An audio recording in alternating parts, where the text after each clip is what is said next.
Well, welcome to, I think it's lecture 121 of Rambam Mor Nevuchim. We are in part 3 in the middle of chapter 37 on page 544 of the Shlomo Pinas edition. That is this edition right here, volume 2, page 544 in the middle. And the Rambam in the first half of this chapter, remember, he divided all of the law of the Torah into 14 overall categories. The first category was proper, appropriate ideas, philosophies, ideas. The second category was that was in chapter 36. The second category was laws concerning improper ideas, idolatry, in other words, and everything that derives therefrom, in the Rambam's view. And in the beginning, he talked about the depravity that leads, that comes from believing in magic and sorcery and enchanting things and charms and all kinds of stuff like that. So now he is going to go into a list of mitzvot that derive from that. That's where we're up to. It starts in the Shlomo Pinas edition. It's from we have already explained in our great compilation. Now, some of these things may surprise you, some of them may not, but they are. The Rambam is explaining what he believes are the reason for the mitzvot that he's about to list, and he will defend himself, and we will see if you like it or not. So we have already explained in our great compilation. Great compilation, he used that term several times so far, refers to his book, the Mishnah Torah. And we've said there that the shaving of the corner of the head and of the corner of the beard have been forbidden because it was a usage of idolatrous priests. Okay, in other words, they used to, the prohibition against cutting the peyot, the corner of the head over here, right, and the beard, shaving with the razor. That prohibition came from the fact that this was a practice of the priests. So I mentioned that in Mishnah Torah. So the Rambam is saying, so the reason why we were prohibited from doing these things is because it was a practice of avodah zarah. Now, I want you to really think about the deep ramifications of this, right? Because it's deeper than it may seem on the surface. What do I mean, right? Think about the Kabbalistic and more mystical-oriented Jews, right? That nowadays, look at Hasidim, right? If you think of a Chassid today, you think of a guy with a beard and peyot, right?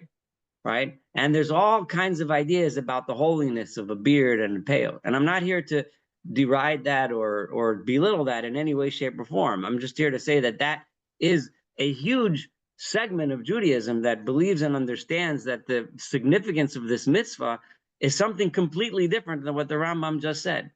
Because according to what the Rambam just said, had the idolatrous practices that were practiced in the places where the Torah, in the cultures where the Torah was given, right, to the Jews, the ones that they were familiar with at the time, had they been different, the laws would have been different, right? In other words, God prohibited these things because those were the practices of idolaters.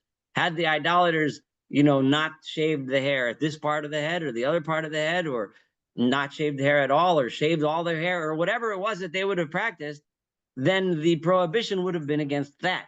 And bear that in mind as we read through all of these things, right? This is also the reason, he continues, for the prohibition of mingled stuff, that is shatnez, mixing wool and linen, right? So you can have all kinds of explanations, but the Rambam is saying explanation is simple, because that's what the idolaters used to do, and therefore God prohibited it because it was an inherent idolatrous practice. I'm sorry, mingled stuff here is kilayim of, and not of clothing. This is referring to kilayim of plants, right? Planting two plants together. For this too is a usage of these priests. No, I was wrong. As they put together in their garments vegetable and animal substances. He'll talk about mixing plants a little bit later. Vegetable and animal substances bearing at the same time a seal made out of some mineral. You will find this set forth literally in their books. The Rambam is saying that these things he found written in the books that he quoted before that described idolatrous practices, and therefore God prohibited these things. So it's a very logical, reasonable, rational reason for this mitzvah, right? Of not mixing these two things. but you don't need to be a historian of Jewish philosophy or a master, have a PhD in Jewish philosophy to know and realize that many others don't look at it this way.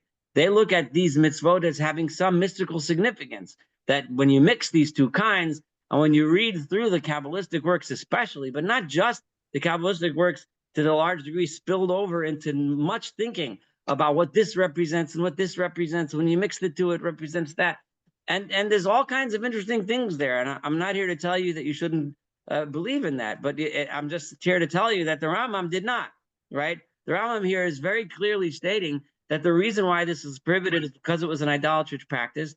And for example, had the Jews not lived in the Mesopotamian region when they received the Torah, but let's say we had lived in Central Africa, or let's say we had lived in Central Asia, or let's say we had lived in Central America for that matter, right? And the idolatrous practices of the area had been different, we would have been prohibited from doing different things. The Torah would have looked different. The mitzvot would have been different. This is also the reason for its dictum, a woman shall not wear a man's armor, neither shall a man put on a woman's garment. And the Rambam says you will find in the book of Tumtum, which is one of the books that he quoted for us before, and when he gave us a reading list, if you want to read about idolatry, well, this was one of those books. The commandment that a man should put on a woman's dyed garment when standing before the planet Venus, and that a woman should put on a cuirass, some kind of a armor thing, and arms when standing before Mars. So a woman should dress like a man, said this in front of this star, and a man should. So this was an idolatrous practice and therefore was forbidden. In my opinion, there is also another reason for this, namely that such a practice arouses desires and necessarily brings about various kinds of debauchery. When people dress in the other gender's clothes, it leads to what the Rambam says, debauchery. That's what he's giving as another potential reason. So he gives two potential reasons, but one he even quotes from a book, a source, that this was an idolatrous practice. So the what if of life, it's always fun, when you learn history. Well, what if instead of this happening, that happened? What if the guy who pushed the button decided not to push the button? Or what if the guy who decided not to push the button decided to push the button? And then you can play out all kinds of scenarios. What would have happened if so-and-so won the war, not so-and-so? So then when you read this from the Rambam, you start to wonder, what if the Jews were not living in Mesopotamia? What if they were living somewhere else? Or what if the idolatrous practices were something else, right? Would the laws have read differently? The clear indication from this Rambam, the logical inference is that the Torah would have looked different. The reason why we have the rules that we have is because of the particular circumstances that existed at the time that it was given. Then one might ask, well, what about today? Right? There is no, as far as I know, if it exists, it's certainly not prevalent, right? Men dressing as women in order to worship a star. It may exist somewhere, but it's certainly not something that you or I see or encounter on a regular basis, and not something that we're that afraid of. So, there's a lot of ways to understand it, but simply, obviously the Rambam didn't hold that the halacha is not relevant anymore, right? He wrote a whole Mishnah Torah to tell us this is what we're supposed to do and this is what we're not supposed to do based on these laws. Right? Clearly, what the Rambam would be saying is we need to learn from these practices. We need to learn and understand how important it is to stay away from these kinds of ideas, right? When we don't put on shatnez, when we don't put on today wool and linen mixed, rather than be thinking to ourselves, we're preventing some sort of cosmic interference by mixing two things that don't belong mixed, the Rambam will say, what you're supposed to remember is the reason why we're not mixing them is in order to remind you to stay away from these idolatrous and pagan ideas, and remember that it is only to God to whom we turn, and that's it, and no other power, etc. As for the prohibition to profit from idolatry, what about the idea that I'm not allowed to do any business? I'm not allowed to make any money off of idolatry. The reason for it is most manifest. It's obviously clear why that's true. For sometimes idols are taken in order to be broken, right? But are preserved and become a snare for him who has taken them. A guy might go to take an idol down, convince people, what, this idol is a bunch of baloney. Let's close up this house of worship to this idol. And he goes and takes the idol down. He breaks it into pieces, puts it all in a box and puts it under his wherever, under his cabinet. And then, and then one day he takes the box out, right? And he says, hey, there's some gold in there, some silver in there, a couple of diamonds in there. I can make a nice chunk of change off of this thing, right? So even if they have been broken or melted down or sold to a Gentile, it's forbidden to draw profit from the price obtained for them. You're not allowed to sell that. You're not allowed to gain anything from that. Why? Why not? It's a bunch of pieces. Why should I waste it? It's worth a lot of money, right? But no, the Rambam is saying the reason for this is, and listen to this, because it's really crucial, because many of us fall into the trap that he's about to describe. The multitude, in other words, common folk, which unfortunately includes most of us, right? Common people often believe that accidental matters are essential causes. They think that things that just happen to be a certain way are actually the cause of certain things happening, right? The correlation versus causation issue. In other words, people think that, because I drove my car on Tuesday, that's why I had bad luck today. Tuesday is a bad car driving day, right? Monday is my worst day. Every time it's Monday, I never do a business deal on Monday because 10 years ago, I bought, a stocks for $10,000 and it tanked the next week to $2,000 and I lost a lot of money. So I never buy stocks on Monday. I mean, we see this all the time. We can think of examples in our own lives, probably, where we make this error. Something accidental, meaning something that has nothing actually to do with anything, just happens to become associated and we think of it as a cause. Thus, for instance, you will find that most people say that since they dwell in one particular house, ever since I bought this house, I was doing well in business, right? Or since they have bought one particular beast of burden or tool, those days, whenever I got, Joe the donkey, everything was great, right? So Joe the donkey is the sign of good luck for me, right? Go to the casino, you'll find this everywhere, right? My lucky number is 7 because my great-grandmother bought the lottery ticket with a 7 and won $1 million, whatever, right? They have become rich and their fortune has increased, these things having been a blessing for them. They attribute things to things that have absolutely no actual real significance or meaning. Accordingly, it might happen that a certain individual would have success in his commerce or increase his fortune because of the price obtained for the idols. He'll take out all the stuff from his box under the sink for the smashed idol pieces, and he'll find out it's made out of copper. And then one day, there's a big market for copper, and he makes a few $1,000s selling a nice big box of copper.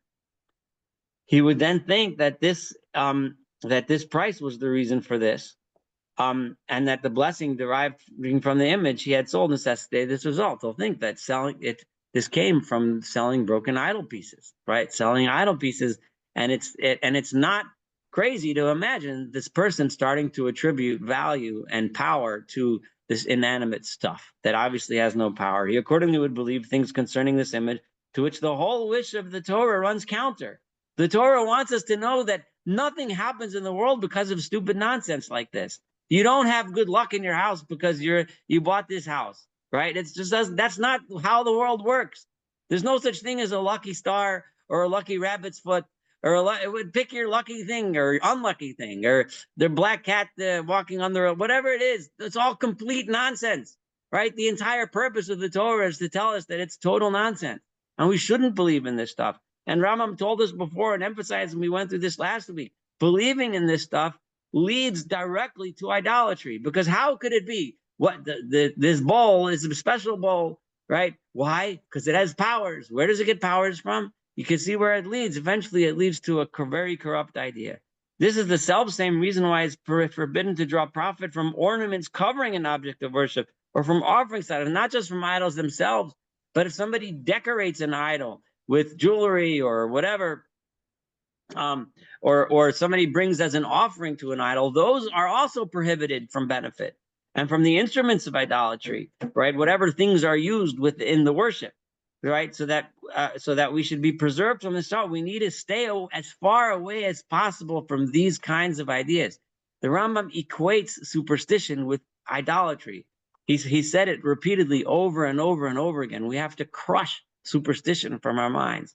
The idea that there's such a thing as superstition is to the Rambam an extremely bothersome idea, including, as we saw last time, if you attribute superstitious powers to items, Torah items, like a mezuzah, which we discussed last time. And for those that logged in lately, asked me at the end, I have an article I can email to you, a really nice article by someone who analyzes the Rambam's position on the mitzvah of mezuzah. But you can just ask me later and text me your email address. I'll send it to you. For at that time, their belief in such things was strong. It was believed that they caused to live or die, and that all good and evil came from them. I mean, from the stars. People would think that the stars had powers, had control, right? Therefore, the Torah made sure of putting an end to this opinion by means of covenants, attestations, strong oaths, and curses quoted above. Over and over and over again, the Torah makes us swear not to get anywhere near this stuff. Right? It warned against taking anything or profiting by anything belonging to the idols. And he, in other words, with a capital H, God may be exalted, informed us that if anything that was a portion of the price obtained for them was mingled with the fortune of a certain man, instead of bringing about some great luck, it would bring about the loss and ruin of that fortune. And this is the meaning of the Torah when it says, and thou shalt not bring an abomination into your house and be accursed like unto it, and so on. All the more should it not be believed that there's a blessing in these things. Certainly don't think that there's some sort of blessing in these amulets, in these charms, etc., etc. If then you study carefully one by one all the commandments dealing with idolatry, you will find that the reason for them is manifest and consists in putting an end to these corrupt opinions and turning people to another direction far away from them. Among the things to which we shall draw attention belongs the following point.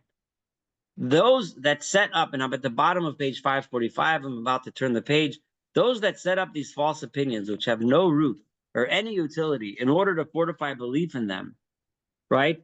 The people that spread these ideas and say, use this thing, wear this necklace or this ring or this bracelet, and it's going to give you special luck and make everything good, right? Or you know, don't do this or whatever it is. They use the device of spreading among people the opinion that a certain calamity will befall those who do not perform an action perpetuating this belief. They'll tell you, if you don't do this, something really bad is going to happen. I mean, pick your favorite witch from a Disney movie, and you'll see this say, you know, you do this, and this terrible thing's going to happen. It's all the same stuff. Now, this may happen by accident someday to a certain individual. It may just happen that some guy did X, Y, Z, whatever this action is, and that day something bad happened to him. You know, he tripped over and God forbid, he breaks his leg.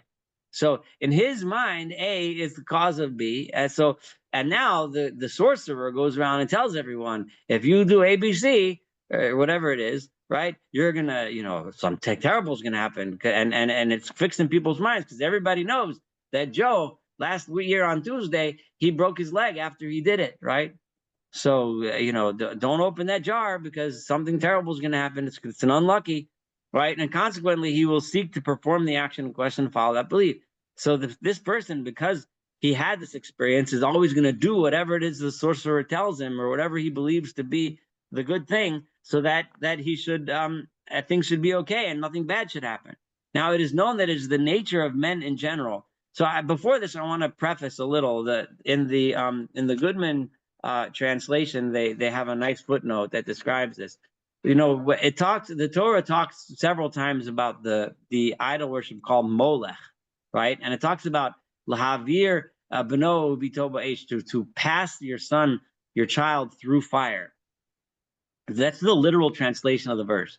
Goodman points out that it seems that Rambam understood this to mean the literal translation of the verse, which is to pass them through fire, not to put them in the fire. To, God forbid, it's hard to even say these words, but to burn your child in the fire, right? However, and the Rambam understood it that way. So you have to take that and remember when we read this Rambam that that's how he understood the pasuk, which is the simple meaning of the verse. We now know that when the Torah refers to Molech, we know this from historical, sociological, all kinds of other reasons, that the Molech actually refers to sacrificing your child in fire for the Molech.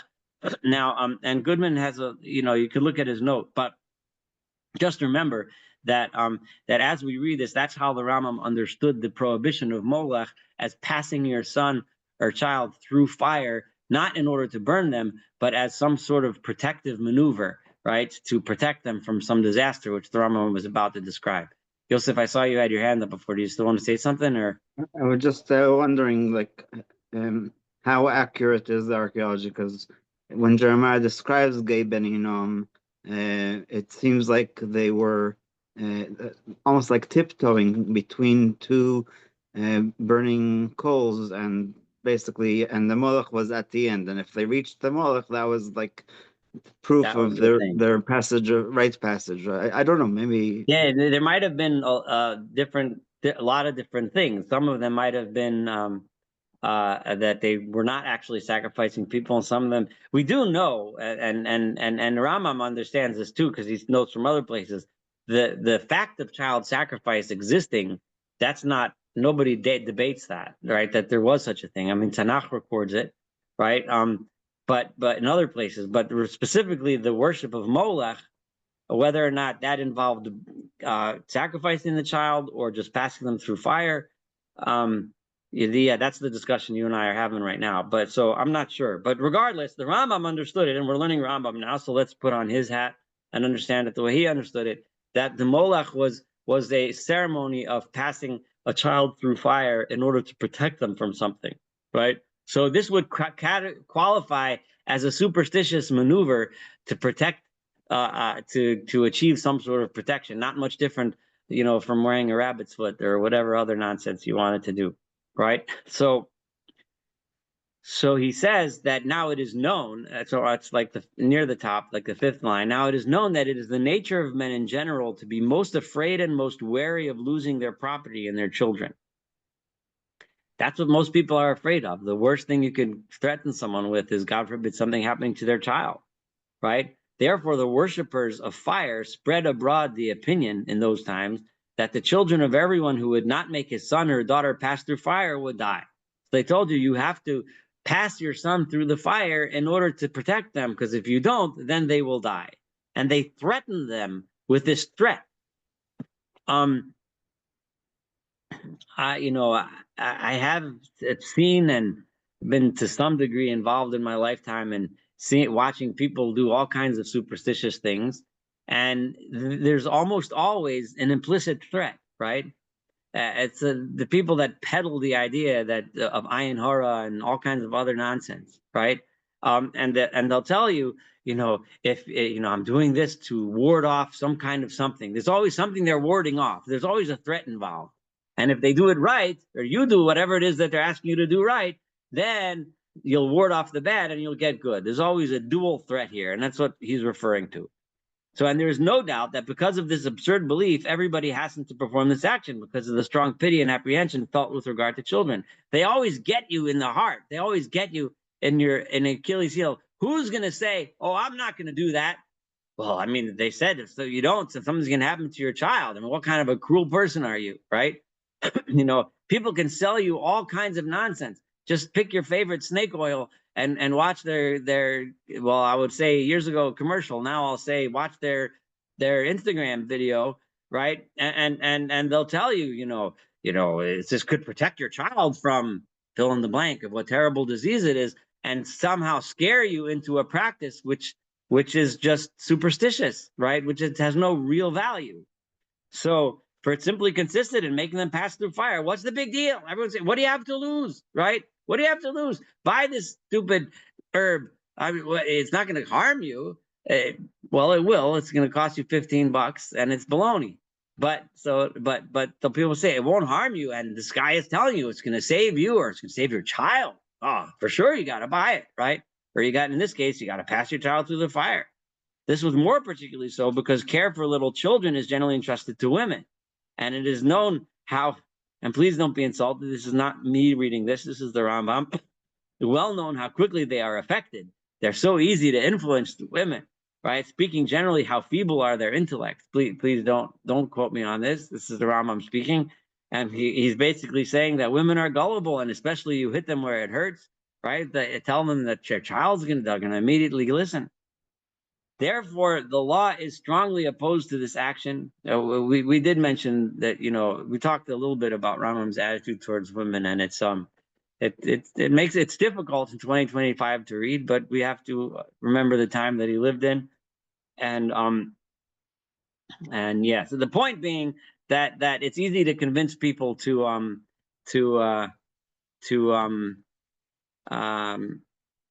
do things that are superstitious by threatening them. Therefore, the Torah is strongly opposed to this action, an opposition that is affirmed in such terms as are not used with regard to other kinds of idolatrous practices. To render unclean my sanctuary and profane my holy name. Thereupon the truthful one makes known in the name of God may be exalted and says, whereas you perform this action so that the children stay alive because of it, God will cause him who performs it to perish and will exterminate his descendants. He says, God says, not you think you're protecting your family. I'm telling you, you do such things, it's going to end up bringing ruin to your family. Right? Know that the traces of this action subsist up to now as a consequence of its having been generally accepted in the world.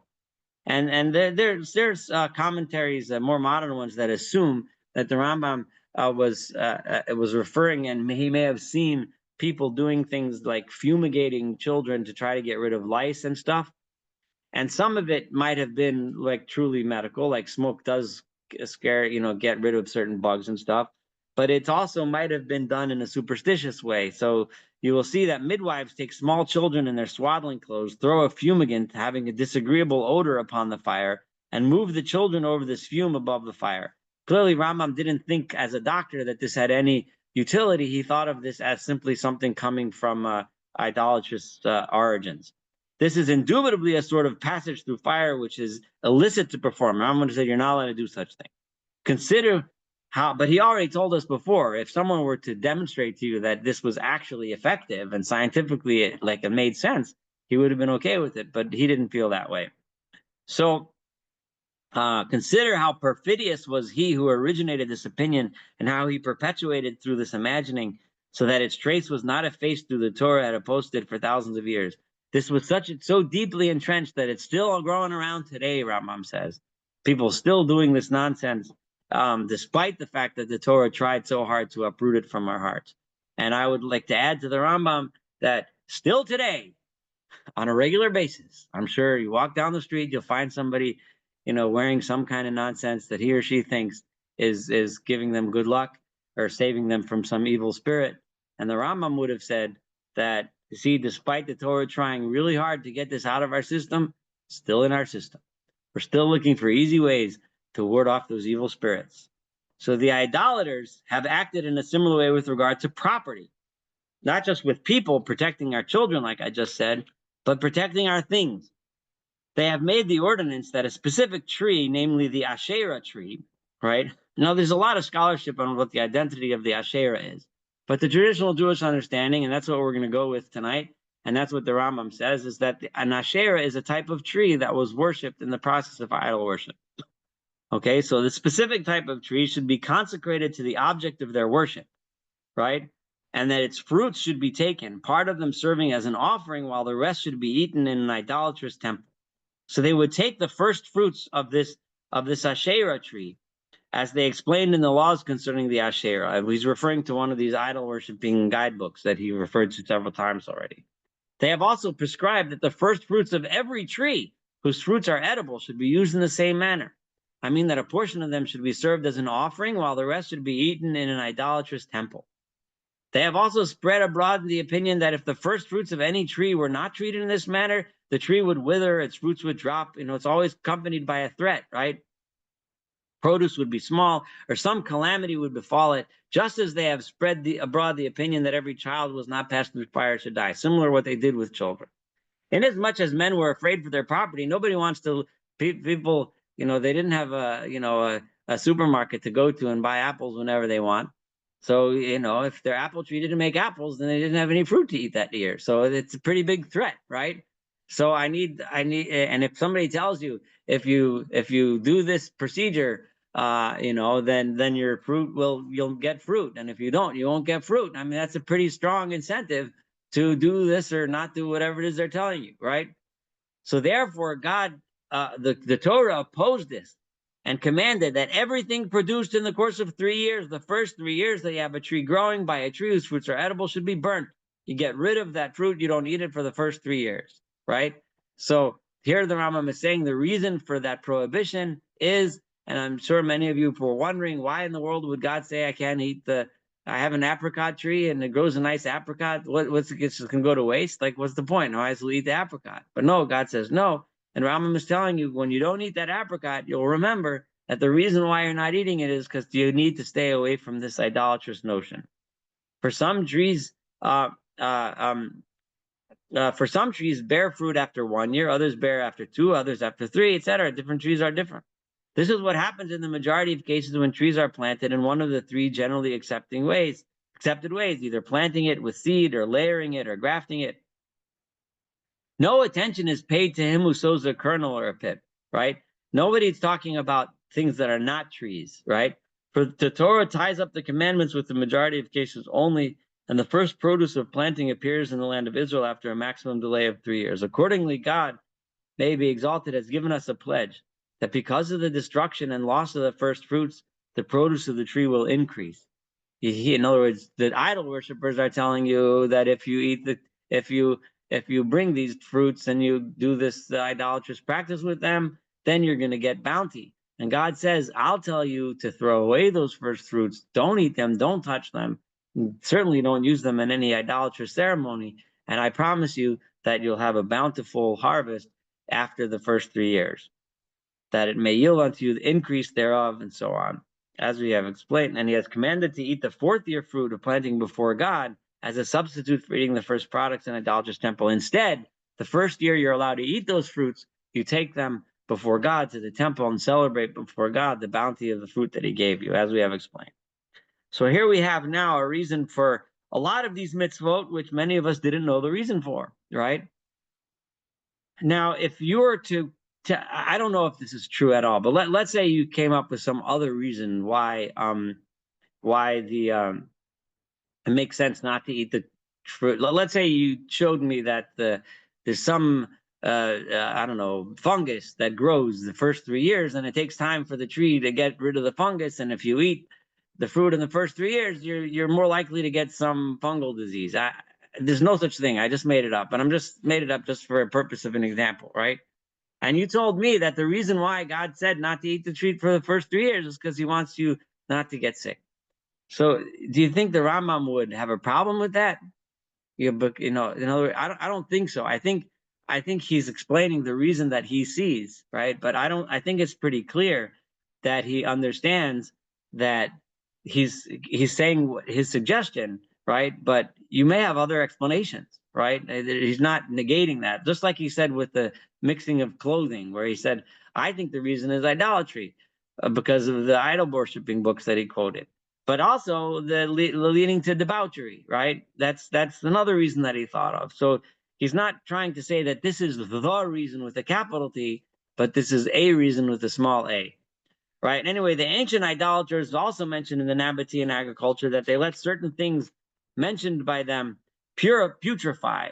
Looking out in this connection, they allowed some organic matter to rot, and then when the sun entered in a certain one of the signs of the zodiac, and then they would perform magical operations, they thought that this thing should be prepared by everybody, this rotting stuff.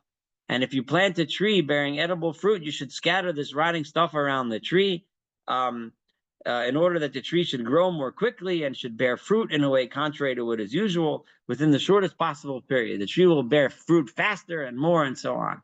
Now, the truth is, nowadays, there may actually be something to this, right? But the Rambam is assuming this is all magical nonsense, right? But there may actually be, like, using compost, which sounds similar to, it doesn't really usually smell the greatest, but is actually very, very good for your plants. But leaving that aside, it's not relevant. The science of this isn't really what's important. The importance is the idea that they were doing this as a magical practice. And they mentioned this is a wondrous method that is the same character as the talisman. It works just as good as all the magical charm, right? And that it is, I just turned to page 548, and the most wondrous of the methods of magic in regard to the increase in rapidity in the production of the fruit of all trees that produce fruit. We have explained to you that the Torah eschews all of these magical operations. Therefore, the Torah forbids all that is grown by trees bearing edible fruit within the period of, so he's giving another reason, right? for 3 years, because they were saying you do this magical thing and then you'll get fruit really fast. We're telling you don't do this magical thing, and you can't even eat the fruit that you get really fast because we don't want you involved in this stuff. Therefore, the law forbids that. Accordingly, there is no need to increase their rapidity in producing fruit. You don't need to rush the growth of fruit the first couple of years because you're not going to be able to eat it anyway. After 3 years, however, the produce of most of the trees in Syria, in the Rambam's time, refers to the entire region, which includes what nowadays we would call modern Syria, Lebanon, Israel, and most of Jordan. That was the region of Syria in the Rambam's day, right? Bearing edible fruit attains its perfect state according to the course of nature. There's no object in resorting to these magical operations. Understand this wondrous thing too. You don't have to resort to these magical things of nonsense. And another reason why you should wait the first 3 years. Okay, I'm just going to stop for a minute just to catch my breath because I'm reading a lot. But are there any? I would like to finish this chapter today, but it's long. But we're getting there. Any questions, observations, anything? Yeah, I was wondering if you would Yes. rank what Rambam would think in terms of scientific reasons that are understood eventually for these things that are practices. Let's say there is a scientific reason that surfaces that says, okay, this is really scientifically why this is right. Right. Versus just do it versus these were idolatry practices. How would he rank those? Well, so he would definitely accept them. And I'm looking for the quote. It was in the first half of this thing where he said that everything he's saying here is relevant to things that have no demonstrable, what he called, I want to find the quote. Give me a second. But I'm 100% sure that the Rambam would say that if something has, here, it's on page 543. Now remember, and I made this point last time, when Rambam uses the terms, Rambam doesn't use the term speculation, he was writing in Arabic, right? When Shlomo Pinas translates the Rambam's words to speculation, what he means is logical thought processes. He doesn't mean, and I don't know, in 2025, when I use the word speculation, it sounds like a speculative, but in this context, what the Rambam is referring to, and if you look in the other translations, you'll see that I'm right about this. So in the second paragraph, and starts, in order to keep people away from magical practices, it has been prohibited to observe any of their usages, even those attaching to agricultural and factorial. I mean, all that is said to be useful, but is not required by speculation concerning nature, right? In other words, things that are not things that have natural logical explanations, right? Those are the ones that you're not allowed to follow. But if they have, if by speculation it's required that such a thing makes sense, then yeah, then it's fine. So like this example of the putrid stuff, if you were to tell me, wait, that's compost, it's good fertilizer for the soil and it makes a good fruit, he would have absolutely no objection to it. And I'm 100% sure of that. And the same thing with the fumigation business, right? If you showed me that putting my child over a smoker, it will help, the smoke will get rid of lice, he would have, if scientifically it worked, he would have no problem with that. There's other places too, but there he says it explicitly. So it's a good question. Even if it's a practice of idolaters, if there is good proof that it works, it is helpful, he says go ahead and do it. Is that? Yeah, exactly. And there are even cases where, and in the Goodman translation, they have a long note on this. I'll tell you, it's on page, if you have that translation, it's let me find that note where they base on page it's note number 393 on page 453, and that's this book. That's the Goodman Lieberman translation. So they have a whole note there showing that Rama might even agree if it just has a placebo effect, like Really? in other words, if something's used over and over and over again and people believe in it, there may be even a place for what today we would call a placebo effect. But that's a little bit more of a stretch. But there's no question But I'm not saying they're wrong. I'm just saying that's just going out on a little bit shakier limb. But for sure, if it has a logical explanation and it makes sense, then there's nothing wrong with it at all.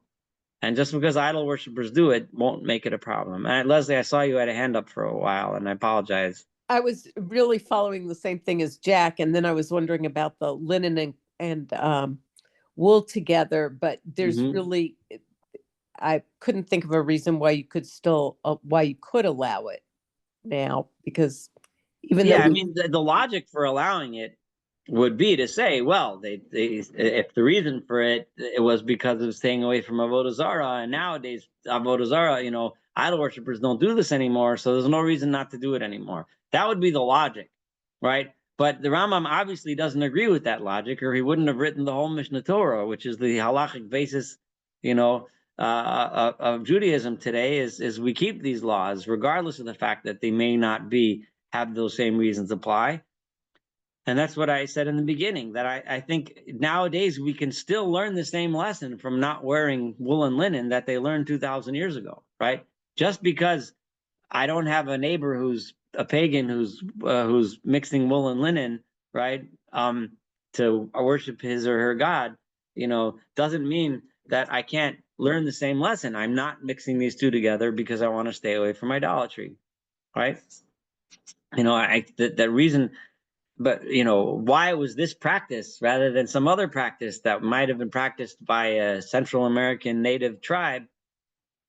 Because the Torah happened to be given to us. We were living in Mesopotamia, right? So that's what they were doing there. Does that make sense? Yes, thank you. Okay. Any other comments before we go on page 548? If not, we'll go on. I'm gonna try to make a run for the end of this chapter here. So one of the opinions generally known, I'm in the middle of 548, in those times and perpetuated by the Sabians. The Sabians is a catch term for pre-Torah idolaters, and he got that the Muslims would call them the Sabians, who were expressed by their statement concerning the grafting of a tree of one species onto another tree. They said that if this is done when a certain star is in the ascendant, and if certain fumigations are made and certain invocations pronounced, that which is produced by the graft will be very useful. The clearest point concerning these things is the one mentioned in the beginning of the agriculture. That's the book that he quoted from the most of idolatry, was the Nabatean agriculture book, concerning the grafting of an olive tree onto a citron tree. Now, I mean, I'm not a botanist or a horticulturist, but somehow it doesn't sound to me like those two trees are very closely related, and I don't know how one could graft on the other, but what do I know? Maybe they do, right? Regardless, they would do this. In my opinion, it must indubitably be true that the book of medicaments that was suppressed by Chizkiah belonged to this group, right? That the so here, what the Rambam is saying, this is interesting. I have to take a little side detour here.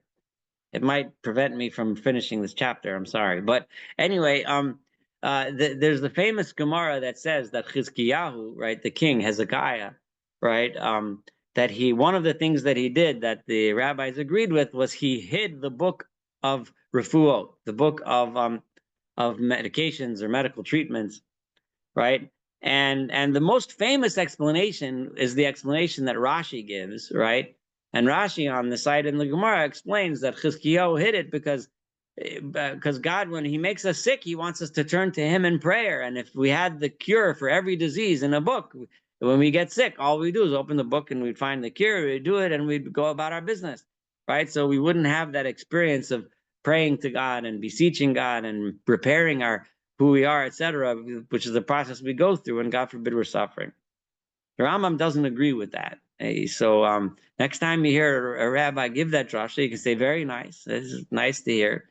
But the Rambam doesn't agree. The Rambam says that the reason the book of medicaments were treatments that were idolatrous, which is why he hid them, right?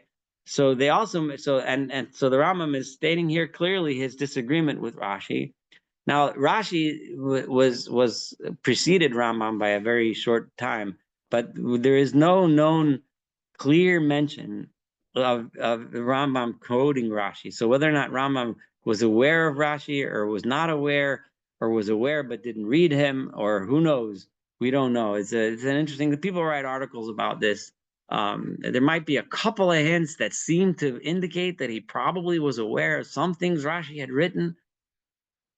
It would have been fascinating to know what Rambam, how he would have encountered and dealt with Rashi's writings, because of course both of those are giants of Jewish scholarship. But unfortunately, as far as we know, there wasn't any. But regardless, he's here giving a very different explanation for that Gemara. They also mention that when one species is grafted upon another, the buff that is meant to be grafted, okay, here gets a little graphic, right, ought to be held in the hand of a beautiful girl and of a man who has come into her in a disgraceful manner that they describe, and that the woman must graft the buff upon the tree while the two are performing this act. This it's just whatever. So there is no doubt that this was generally adopted and that no one remained that acted otherwise. Everybody wanted to be involved in this one, right? The Rambam says, especially in view of the fact that this custom pleasure of sexual intercourse is joined to the desire for the benefits in question of having a great tree. You get rich and have sex at the same time. What could possibly be better? This ritual was the most popular ritual around, right? So therefore, the mingling of diverse species, the grafting of one tree upon another is forbidden, so that we shall keep far away from the causes of idolatry and from the abominations of their unnatural kinds of sexual intercourse. And apparently this was recorded in this book, Nabatean Agriculture. The Rambam wasn't making this up. This stuff is in these books. I think you can still find it somewhere.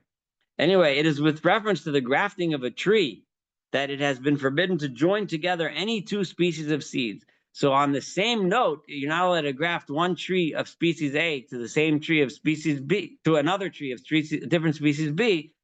It's the same idea that you can't put two seeds together, even if only putting one near the other. You can't put them right next to each other.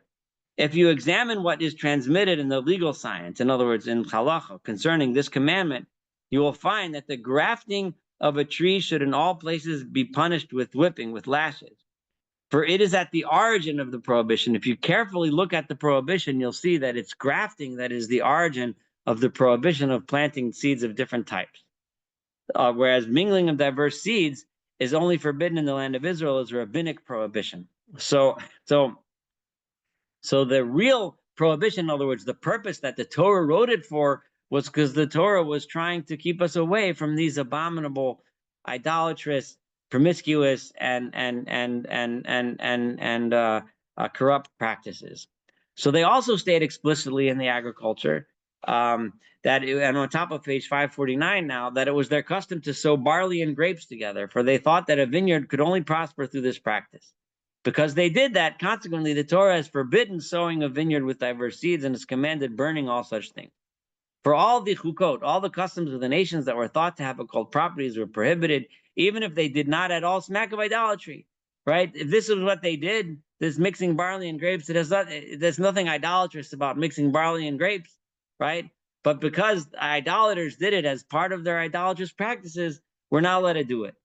Not allowed to hang it upon the tree and so on. All these, their customs are called Amorite usages, or Darkei Amori in the language of the Amoraic, the Aramaic language used in the Talmud and the Gemara, having been forbidden because of their leading to idolatry. You do all the stuff that idol worshippers do, that's where you'll end up. If you consider their customs in agriculture, you'll find that in certain kinds of agriculture, they turn towards the stars, in others towards the sun and the moon, the two luminaries. Often they fix the time when certain constellations are in ascendant, making fumigations, and the year plants or sows goes about in a circle. So there's different acts that you have to do. Some people go around 5 times because of the 5 planets, right? Which the 5 planets that were known in his day. Others say you should go 7 times because of the 5 planets plus the sun and the moon. And they deem that in all of these, there are occult properties which are useful of some kind of secret magic. Consequently, all these customs have been forbidden. I'm kind of paraphrasing a little just to get through this paragraph. That among them which was more generally accepted and widespread, or that which contained an explicit reference to some kind of idolatry, was the object of various particular prohibitions. For instance, those regarding the first products of trees, the mingling of diverse species, the Kalaya Karam. He says, I'm not sure about what Rabbi Yoshia says, because he holds concerning the sowing of a vineyard with diverse seeds, according to which one has committed no transgression unless you sow together in one throw of the hand, which doesn't quite fit with what I explained before, that the origin of the prohibition is from grafting. So I don't really understand Rabbi Yoshi's opinion in the Talmud, but that doesn't bother the Rambam too much. Overall, he still agrees with his explanation. Doubtless he had learned this custom had an origin in Amorite usages. Probably he had some reference that the Darkei Amori, that the Amorite, the idol worshippers, used to take 3 seeds in the hand at once and throw it in the ground. Rambam is saying, I didn't find that in my books, but maybe Rabbi Yoshia found it in some of his books, or maybe he witnessed it. Thus, top of page 550, looks like we will make it to the end of this chapter today. It took us 2 whole weeks. Thus it has been made clear to you that there can be no doubt about it, that mingled stuff, the first products of trees, mingling of various species, were forbidden because of idolatry, and their customs, which have been referred to, were forbidden because they lead to idolatry, as we have explained. So now you have Rambam's explanation for the logical reason for a whole pile of mitzvot, which prior to learning this Rambam, you probably wondered what in the world the reason was. But now you have his explanation, right? And we discussed it, but we have a few minutes before the end of the hour if people have comments or questions before we hit chapter 38 next week, God willing. If there are no comments, we can go on. But anyway, so yeah, so that's that. All right. So we're gonna I have a brief comment, sure, please. a question. And all of us have studied this in one fashion or another. How come, at least my limited learning, the idea that shatnez and all these other things are not traced to idolatry? I mean, it seems like I just never heard this thesis surface in any of the books that I read on the subject. Right. They always come up with some imaginative, but because the idolaters did it, I just haven't. It's just like a secret. A secret thing. Well, I mean, it's the Rambam says that it is one of the most important philosophical works ever written in Judaism. So it's certainly not a secret. But you're probably, I think you're right that it's not like a super cool explanation.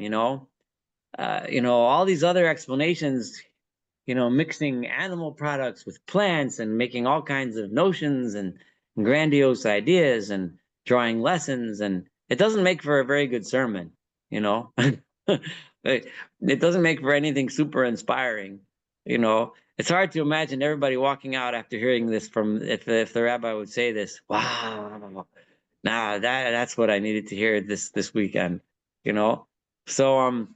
So it just, the Rambam's, it's the same thing with the book of Chizkiyahu, it's a secret book with all kinds of secret remedies, and if we had this book, we would have the cure for cancer and the cure for everything, and Chizkiyahu hid it so that we should pray, and Rambam says, it was just a book about a whole bunch of idolatrous nonsense, so he put it away so people shouldn't be involved, So it makes something that sounded like it could be a topic for 10 lectures and drushes and discussions and discussion groups. And do we get sick? So, we should pray. Is that right? If you had the cure, would you withhold the cure from someone so that they should be inspired?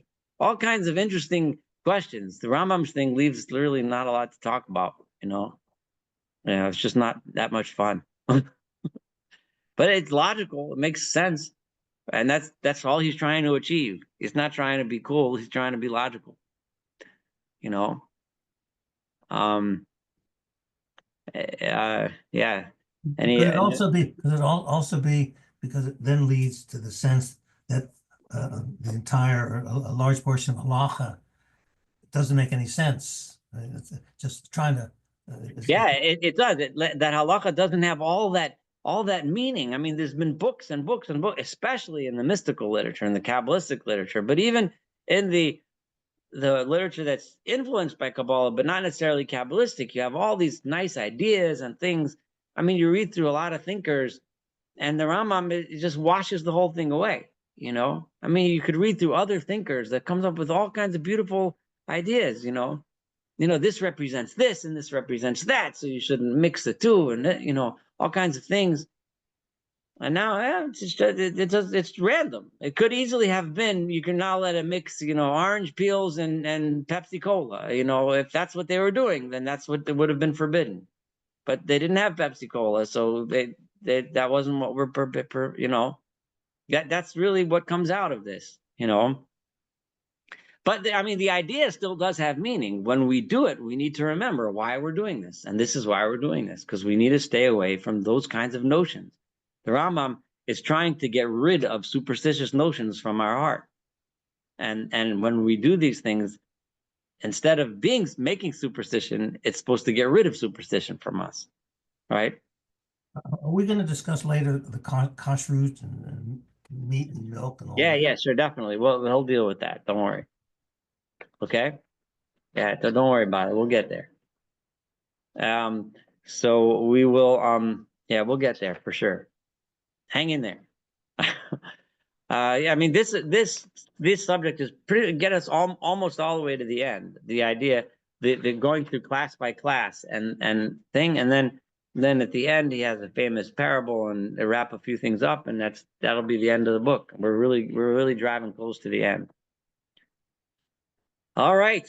Well, next week, Netter, we'll be back again, and then we'll probably take a little break for about 2 weeks for Pesach. But next week we still got another show. So have a wonderful evening. Thank you for joining, and take care. Have a good evening. Thank you. Thank you. You're welcome. Bye. Thanks, all.